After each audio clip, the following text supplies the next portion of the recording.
Hey everyone, welcome back to Dev Interrupted. I'm your host, Dan Lyons, Linear B co founder and COO.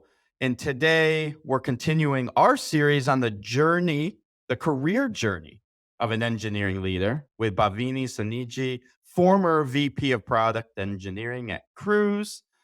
Bhavini, great to have you back on for a second episode. Thank you so much, Dan, for having me. And as I said before as well, right, I love, what Linear B is doing, both for driving more, evidence-based and data-based transformations, which is so necessary as we kind of, make the whole software production and assembly line as well as what this group is doing for the community outreach and helping leaders like me to learn from each other. So thank you for doing that. Absolutely. And thank you right back at you with the kind words about Linear B and all the community stuff. And I want to say to everyone, if you haven't listened to Bhavini's first episode on building customer obsessed teams, product led companies, go and check that out. I think it's a really good episode. We had a ton of fun recording it. And so, yeah, of course, it's amazing having you on here for another episode. This time, the topic is a little different. We're Yep. going to step back from a little bit on the nitty gritty details about how to build a product and, the focus of that. And I would say this topic is a little closer to the heart. You wrote a blog titled Diversity Strategy Built to Scale.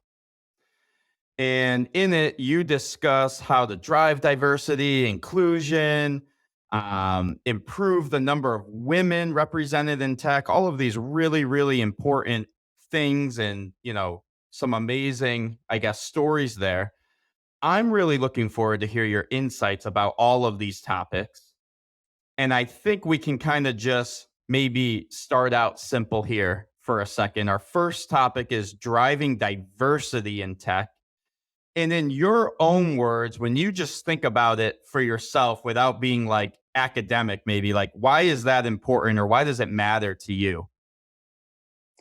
Yeah, I think for the couple of things why it matters to me, because one is I have been on the receiving side of it.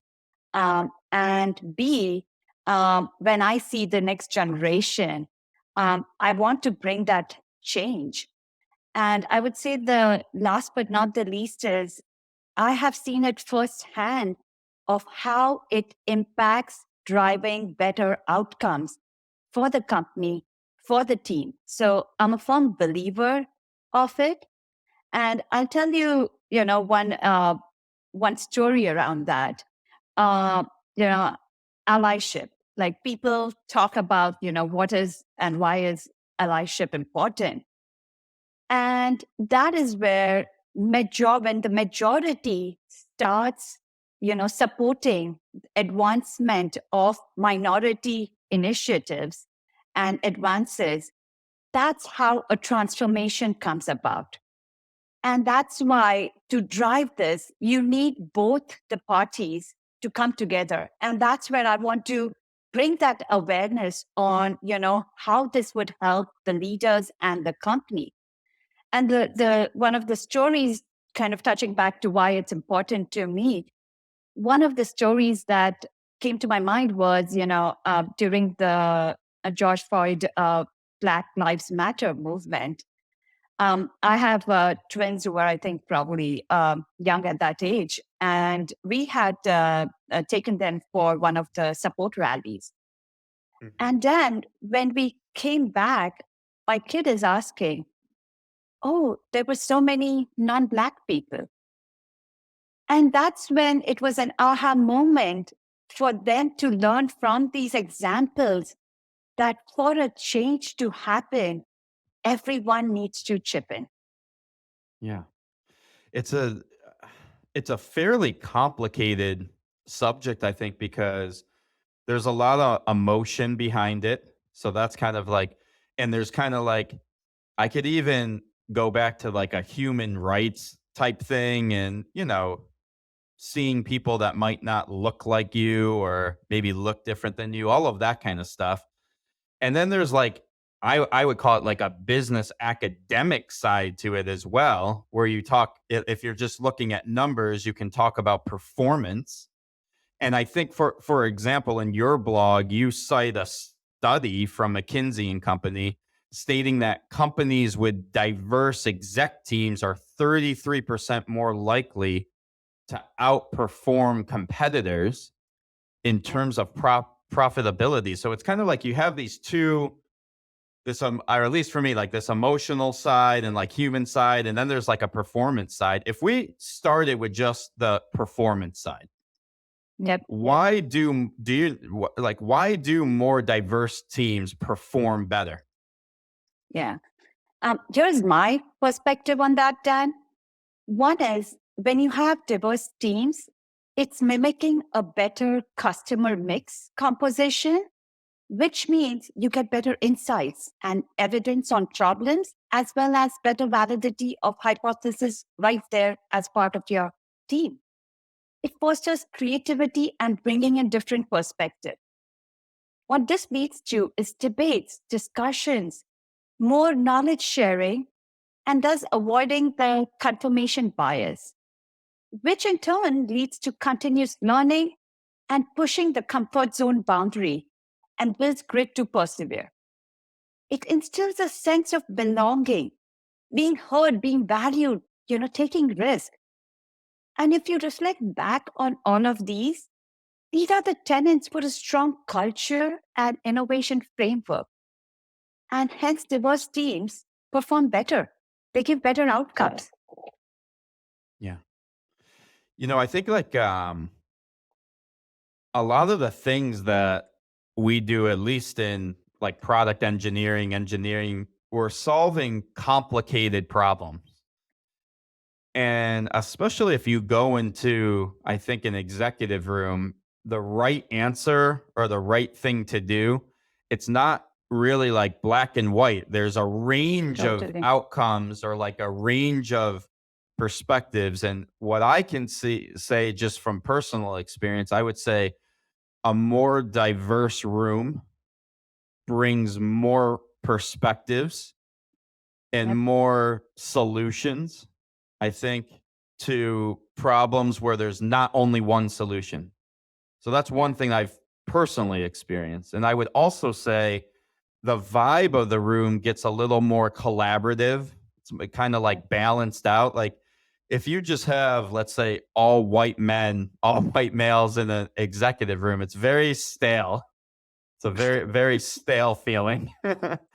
And the only other thing that I would say is, I'm into sports, and maybe like, some of the people listening are into sports. I don't think you would ever say, I want to build like my football team or like my soccer team with the same person over and over again for every single Exactly. position. No one would ever Yep. do that. Yep. You're kind of saying, okay, like if I'm playing basketball, like my point guard, I want them to have certain traits. My center, that person's going to have a Totally. different set of traits. And if we get good people that are different in all of these positions, we'd be the best. And so I Totally. don't know, maybe that can help people like think about it that way. If you're into sports or performing, you never build a sports team with a clone of the same person over and over again, right? So true. So true. You highlight another statistic. This one's from the National Science Board that women make up only 24% of the STEM workforce and less than 9% hold engineering exec roles. So if we think of the STEM workforce, that's like engineering, right? Engineering, math, Totally. science, yeah, Yep. that type of thing. So Yes. so these are fairly, I would say, low percentages. Hmm. Um, so yeah, like what are your thoughts on how we begin to normalize and this, be more diverse in tech leadership? Yeah. I think the first thing is it starts at the top, right? At the leadership level. And the second one is the company must have the intention. Um, and we all know just, the third step, just, having strategy without execution is hallucination. So if you don't have the plan to convert the intention into action, it's futile. So how do you then rally it up? And in my mind, and I'm a firm believer on applying all of the lean product development principles and framework over to any process transformations that you want to drive. And so, how do you bring that? By setting goals, measuring, driving awareness, training, and fostering allyship and inclusive culture. And I have kind of, those are some of the things I've outlined in the blog post on how to go about doing those. Right. So you're kind of saying it's like any other like you can use the same principles that we all know in Totally. engineering and like, yeah, I would agree with that. And you talked about the word intention. So we like the head of our people and culture, her name is Jess. She's awesome. She talks about intention a lot. And, this is a subject that we work with intention on within Linear B, like our diversity percentage and all of that. And what I saw was kind of the first thing that needs to happen is the executive leadership team, not just the engineering, the executive leadership team needs to commit to that intention. Correct. Honestly, or it won't happen. Like you have to get everybody in on it and Yep. say Yep. this is just like you would run any project. And like we do it Exactly. data driven, like this is, our current percentage of, diverse hires. This is how many people we're giving an opportunity to. Here's our goals against it. Yep. Have you and I would say sometimes maybe convincing your executive leadership is tough to get. It's tough to get buy-in. Do Yeah. you have any tips that you've used or anything that you've seen to start that conversation at the exec Yeah. level if that is a new concept for your company? Yeah. I think just before I answer your question, building on what you were saying, right, is just running it as a project and measuring. It's, what is important, you measure that and, you bring that front and center. And so this should be sitting at the same level as your business outcomes and other people goals. And wherever you're, visiting that, reviewing that at whichever frequency, you bring these across as well. So that's Mhm. how you repeatedly use data and over communication to, apply the strategies that's going to drive the change. Now, to your question, right? How when a company doesn't have some of this, how to bring about that, how to introduce that concept, or how to bring about that change. And some of the things that have worked is telling them some of the ways, aligning on the problems with them, right? If they want to drive the company outcomes, telling them back to how some of these will tie it back to those outcomes. So connecting the dots and showing them that for their value add, for the goals they are reaching, how does this piece play a factor in there? The second tactic is, different people get influenced through different means, which means learning which other company do they see as, or which other leaders do they see as something that they get inspired by. Using that information, there's as a way to bring it back and showing that evidence of how those companies are doing it or how those leaders are doing it. The third aspect is just, right now, if you just see other companies, there's a whole website that I think quantive.com resources / articles DEI goals. It outlines the goals from some of the companies like Amazon, like, Mattel, all the different kinds of industries to showcase what are the diversity OKRs they are driving. So this can be another way to say what are the parallel industries in that same company what are those companies doing, and influencing through those means. So I think there are different ways based on what you see as the perspective within the company to partner and bring about a change. And, Dan, I'll tell the last thing is it starts also with, you know, uh, starting with some change. So you don't have to wait for the full sponsorship and support from leadership to start this from the ground level. I was part of Microsoft, and a lot of those at initial times, the women just started coming together as a community, as a network, as a support forum to support each other, and then starting to bring about an influencing change. So, my thing is that, yes, start with the top, bring about that change, but don't wait. You can do it in multiple directions and in parallel. A lot of good tips there. And I hope, I think what we can do, I really like that reference for some of those larger highly successful companies. Here's what other companies are doing, OKRs, goals against this, that type of thing.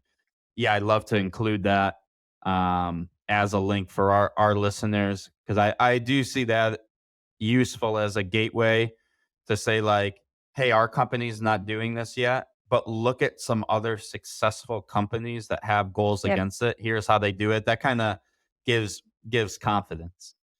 totally. And it also gives a pretty good blueprint for starting, right? You don't have to Yeah, reinvent the start out. wheel. You can just start with Yeah. some of those things and adjust it to what works for you. Now there's a flywheel concept um, that has to do with hiring and retaining diverse candidates. And we'll also get into, unlocking diversity in hiring. But what is the flywheel concept around this? Yeah, it's kind of simple. It's how do you bring about this change, right? And the net outcome is you want to bring about the numbers shift to drive that culture and business and innovative framework. So what that means is first you have to have the strategy for hiring diverse candidates so that you can bring in more of the funnel, you can bring in more of the pipeline, and you can convert more of those candidates. Now, if you've improved this, the second step would be how do you retain them? How do you foster a culture to drive that inclusive and engaging, environment? And for that, the reason is because you don't want to have a leaky bucket. Otherwise, you're going to have a funnel coming through, and challenge with retention means you're not going to be able to retain them. So once you have that environment, it now helps to bring about risk-taking, creativity, and innovation, such that you're going to be able to have better company growth, a better durable business, a better repeat patterns of driving your projects and problem solving and solution building. So this is now going to bring awareness and attract more candidates because they will hear from their network around the successful company culture and outcomes. So that's kind of, in my mind, it's a flywheel that will just continue building on and getting more and more successful. It makes sense. Like for me, what I've seen is usually hiring is the most difficult. It's like getting the momentum to hire more diverse candidates. I think I've seen that be the challenge with a lot of companies. Let's dive in there. What are some Yep. of these tactics that we can use to encourage diverse hiring? Yeah, I think there are a couple of them. Uh, One is, how do you just make sure that companies are not taking the easy route? By that, what I mean is making sure that people are able to, go and reach out to candidates outside of those that have just applied. And that is super helpful because you're trying to get out candidates who might have pruned themselves out because they're not meeting all of the checklist. And so that's one way to get those things out. And even before that, just having the data again to track how many candidates did we reach out, of what was the diverse representation there.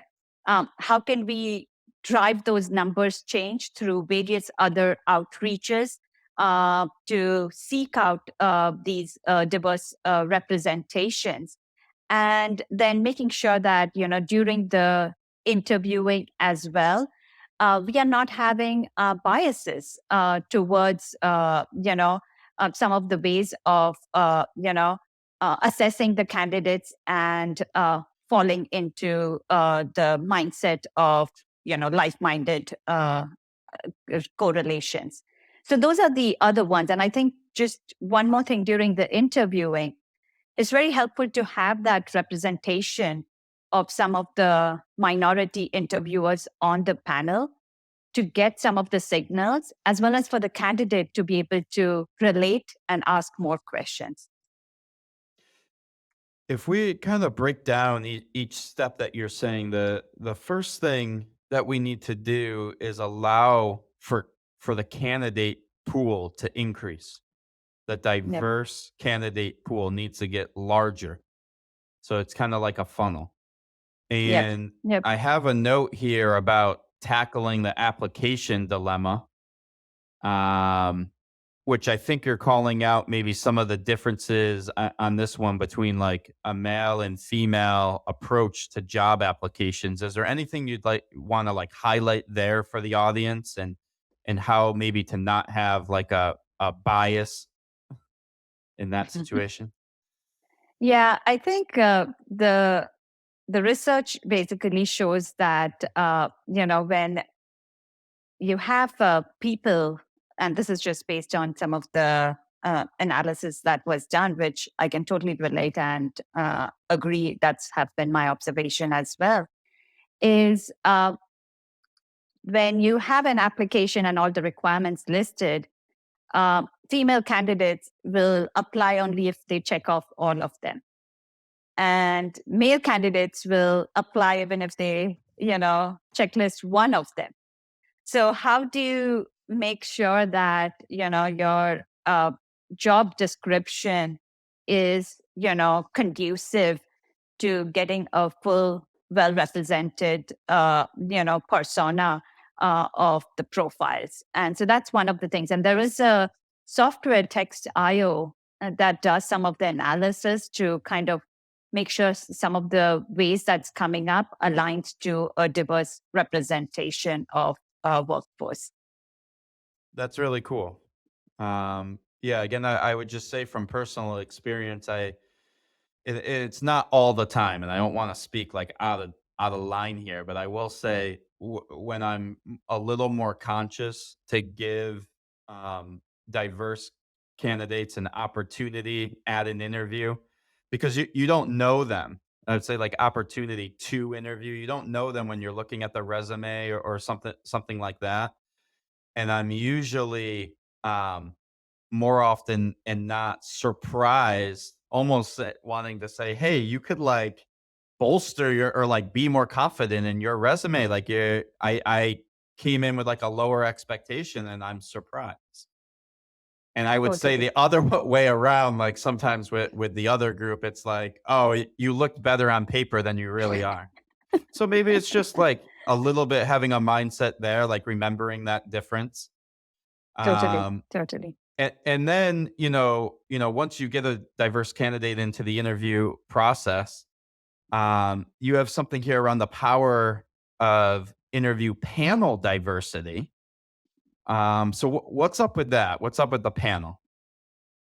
Yeah, I think, and yeah, people kind of sometimes ask me, what do you mean by the panel as well, based on the size of the company and the ways they've been doing. And for me, the the panel is the people who are, interviewing, and you want to kind of interview on culture, you want to interview on, system skills, you want to interview on, coding skills, managerial leadership skills, etc.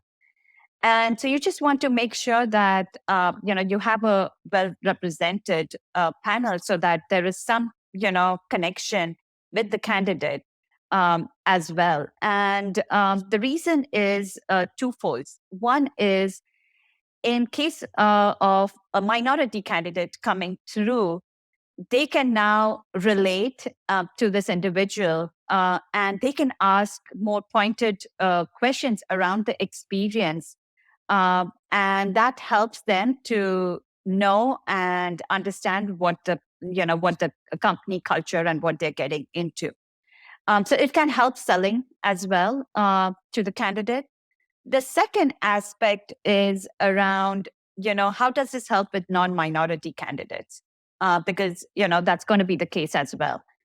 And for the non-minority candidates, it helps to assess the culture fit as well. And yes, it might not be effective in, normal situations, but that it becomes effective in testing out some of the outliers. And one of the examples I've seen it firsthand as well is, and then we had a mixed, there was two interviewers because one was shadowing. And the candidate, when the minority person would ask the question, would still look at the other individual and answer. And that was kind of a complete, no on kind of not even being acknowledging or, being representative of the situation. And so we, of course, said, based on this and some of the other signals, we were like, no hire. But this is where having that representation in the panel helps to assess some of these, as well as during the interviewing discussion, debriefing, as you were mentioning, right? How some people are kind of great at storytelling. It helps to, ask for facts. It helps to seek truth and understand that we are not just, getting carried off in one direction based on one perspective.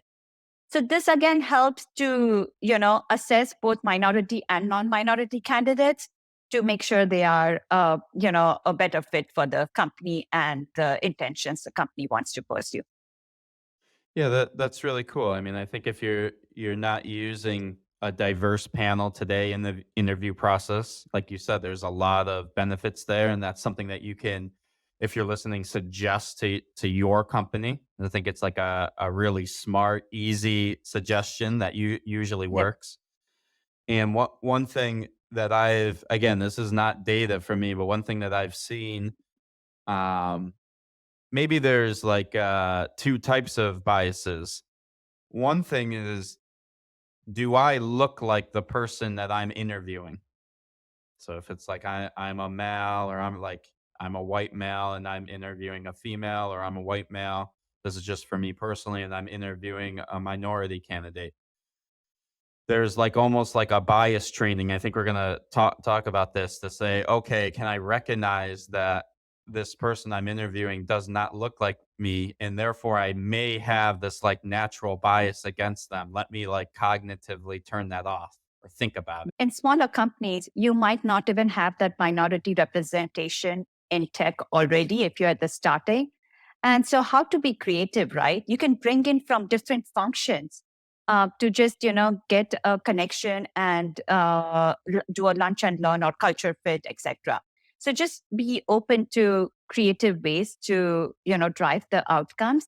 And the second thing you mentioned around some of the biases, right? On when you see that individual who is not like you, but also, based on your past interactions, you might see that person related to, some past interactions that you were not liking or not comfortable. And you would just box this person in and think all of those negative things would apply here. So how do you kind of, keep that open perspective that every situation and thing is different? So You don't need to, ding this candidate with the biases from your past unhappy experiences. Have you so there's such thing as like bias training or like bias interview training workshops or Yeah. something like that? What's that all about? So I think, and this bias awareness of workshops, this applies to anything, right? Not just interviews or so. It applies to your culture, your working, Okay. collaboration, etc. And people say, okay, everyone has biases. So how and what this will help? But and even whether they'll be effective in remote teams. So my Right. perspective is that these has been very, very helpful both for me and for my teams as well. And what these are is these are the activities or workshops, and they can be very small, Dan. You don't have to think about it as a day-long workshops or anything. And there are various options to do these different workshops, but they help you kind of think of your self development or self personality check kind of things as well. Some of these just help you understand and know about your biases.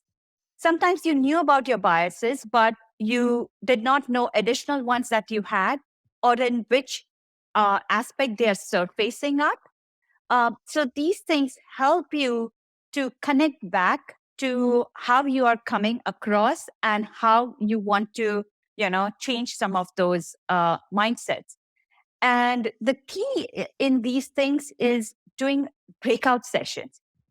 Because in these breakout sessions, now the team is bonding, they're discussing some of the things, they're discussing some of the ways to come across, like what you outlined, right? What are some of the biases during, hiring? What are some of the biases during project assignment for managers? What are Mhm. some of the biases that apply during, review system and performance management? So having some of the things tied back to the company and to the day to days of the team helps to make it more concrete. And I'll give you one more kind of parallel, right? Because many times I feel people are like, okay, we've done it, all good. This has to be done repeatedly again every year over and here. And here is an analogy that comes to my mind, right? People management, right? Think of that. And people leaders, people managers, they do trainings. It's not that the first time the person started, they did training, and for 20 years of their leadership management career, they did not. So, why? Mhm. The reason is because as you are progressing, uh, each stage, they discover something new about the situation or about themselves, and so when they do these trainings or so workshops, they are now better equipped with learnings from the trainings and how they can apply to their situations in light of these new things. And it's like just like peeling the onion. And that's why it's a continuous learning and a work in progress. Yeah, it seems like it's kind of that continuous nature of this, the reminder. Yeah, this is a it's a tough thing to figure out. It's definitely not easy. And you have, maybe a few tips or you have like I saw on here in my show notes. Tell me about this shadow diversity, this Yeah. walk for leaders. Like what is this all about? Yeah, that one was actually very, very effective when I'd done it. And I hadn't What is realized, I did not project that it would be so impactful. So let me yeah.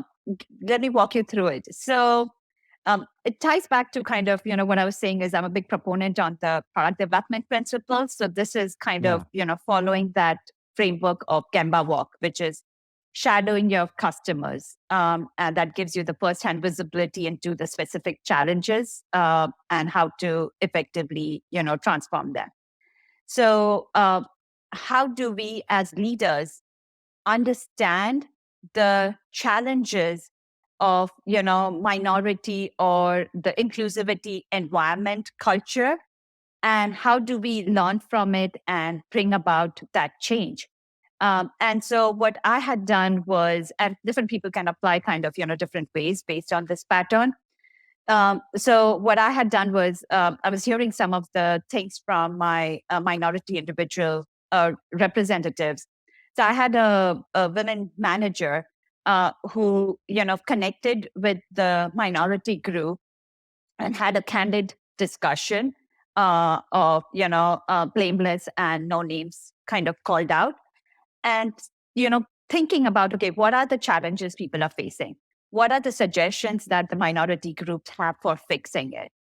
And then they, with some examples and asking if some of these examples, still trying to keep it anonymous, would be able to, are they okay sharing that? And then I had this women manager come and talk at my leadership, sharing with my leadership group on some of these findings and all. And then it was just so amazing. And I was really grateful and humbled that my leadership was so open to the input. They all thought, talk about biases, right? They all thought they were doing extra to lean in with, with the minority. So they thought there was nothing wrong. And when they heard this, with representation of what that other person and why that other person came to these conclusions, what was the patterns, they started to see that. And they were able to understand it at a deeper level now, what is going on, such that they were able to then, go back and talk to them and align with sorts what are some of the things that will bring about a change. And the key thing was that it kind of, related, and it was kind of so important to them that some of them were saying, we went back home and were having this discussion at the dinner table with our families. Like, Yeah. that's when you realize that, okay, you've brought about that strategic and long lasting change, because now people are believing it. They can understand it. They're connecting with it.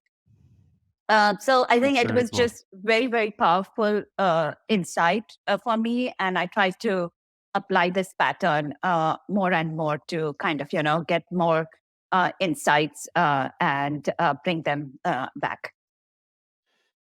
That's very cool. I think where I want to wrap this episode up with this last question for you. If I'm listening and I'm kind of moved to take action at my company, so I could be, an engineering manager, I could be a director, maybe I'm a VP, something like that. I have a little bit of influence and power, but maybe my company, we're not doing this stuff yet. Like we're not doing any of this. Like, what would be your advice on a first step or first few steps to get the company moving in the right direction here? I think basically, first of all, is fundamentally understanding and believing how this will impact what matters to the company and the leaders, right? Which is a great team, which is a great company, great product. And tactically, track this initiative, follow through on it, just like any other business and project, and, ensure the numbers are moving. That's awesome. Thank you for all of your amazing advice, Bhavini. Thanks for sitting down with me again. It's been such a pleasure to have you with us for 2 episodes in our series. It means so much to everybody. Where can listeners go to learn more about you or we know you're doing some of this consulting services stuff. Where can we get at you? Yeah. Thanks, Dan, for having me on the episode. So, to pursue my passion of nurturing leaders and companies to become force multipliers and drive transformations and effectively scaling, I've started this consulting that provides services like fractional, interim, CTO, advisor role, as well as executive coaching. And people can learn more about it at bhavinisoneji.com, or the most intuitive place for most people is LinkedIn slash Bhavini Soneji. And, there's ways for people to, foster this allyship, have the support system, And for some of the women minority group, I love this community that ex-executive has started, Neeti, which is called sheto.org, sheto.org. And that's a great engineering leadership community for women that supports a lot of mentorship and a lot of ideas, as you were mentioning, for people to bring about this change in their company and get support for that. Awesome. So, yeah, very important topics for everyone in the engineering community. Feel free to reach out to Bhavini. You can sense her passion for all of these types of important topics. And before we go, remember to check out the Dev Interrupted Substack for more insights and discussions like today's for engineering leaders. And if you found this episode valuable, please share it with your network. Thanks for listening. We have one final installment in our engineering leadership series. It's going to be a great episode. You don't want to miss it. And we'll see you all next week.